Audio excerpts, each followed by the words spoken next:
Hi, I'm Joe Paiva, and I'm with the members of the Cincinnati state team that's here in Washington, D.C. to participate in the 2024 student competition.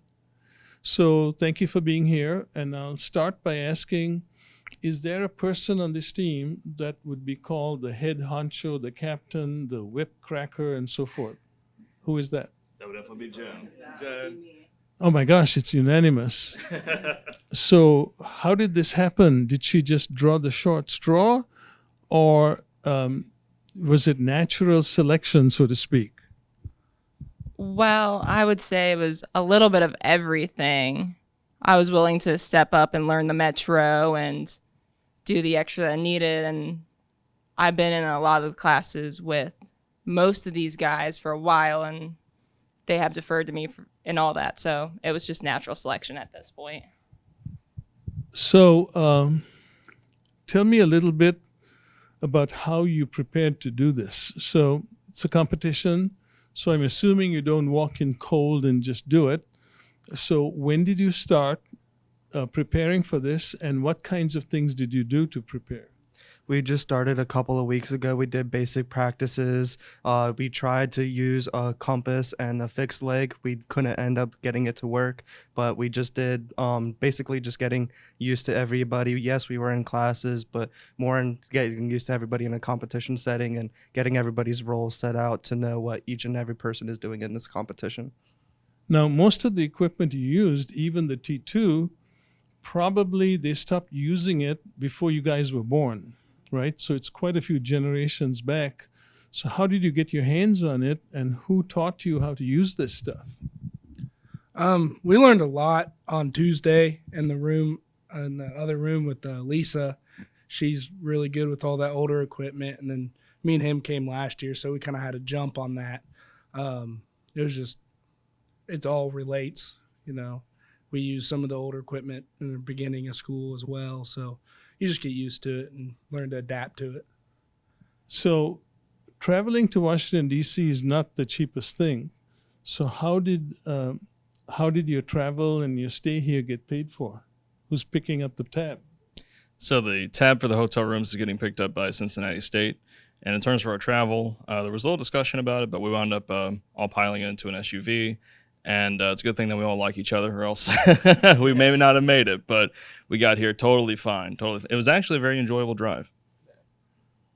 And I noticed that in the competition, each phase also had a computational phase. So how did you prepare for that? And did you have designated people to do the computations for each exercise? Yeah, we had Jen do most of the computations with him as well. And they're generally our math whizzes, and we had a lot of these classes ahead of time that have that math in them already. So we were fairly prepared for what was going on there. How many of you have worked or are currently working in a surveying professional organization? I believe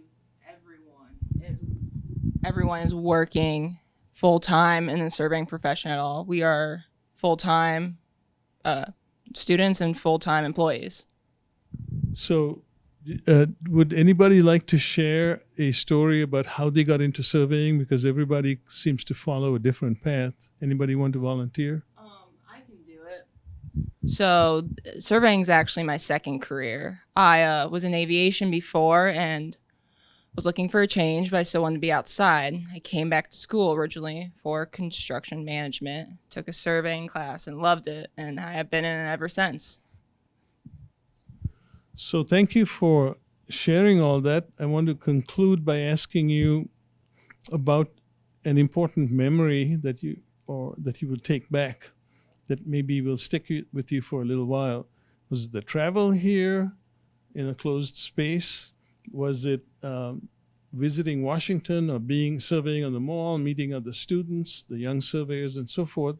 What is the most significant memory for you that you might remember? I realize you might have many, but what's your favorite? My favorite, it was the monument hunt, just to get around the city and see it and see the history and all the stones. It was a great experience that I wouldn't trade it for anything. I definitely agree with her with the monument hunt and networking with the other officials here.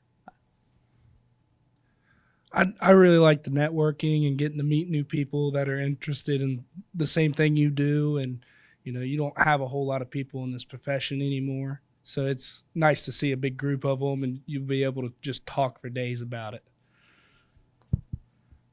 I have to agree. Seeing a lot of young people in the surveying profession for a change, it's a welcome change. But also being on the mall and seeing the Lincoln Memorial, the Washington Monument itself, just all of this great American history, being right there in it, and knowing that a lot of the founding fathers were surveyors themselves, being there in their footsteps is really something that's special. I loved all the vendors, them showing off all of their knowledge and equipment and everything else, and basically just putting on a show for all of us and just letting us know all what's going on with them and what's new in the field and everything else that's going on behind the scenes. Well, thank you again, and I want to wish you all the best in your careers. Hopefully, this experience will be a significant part of your professional development. And finally, safe travels back. Thank you. Thank you for your time. Thank you.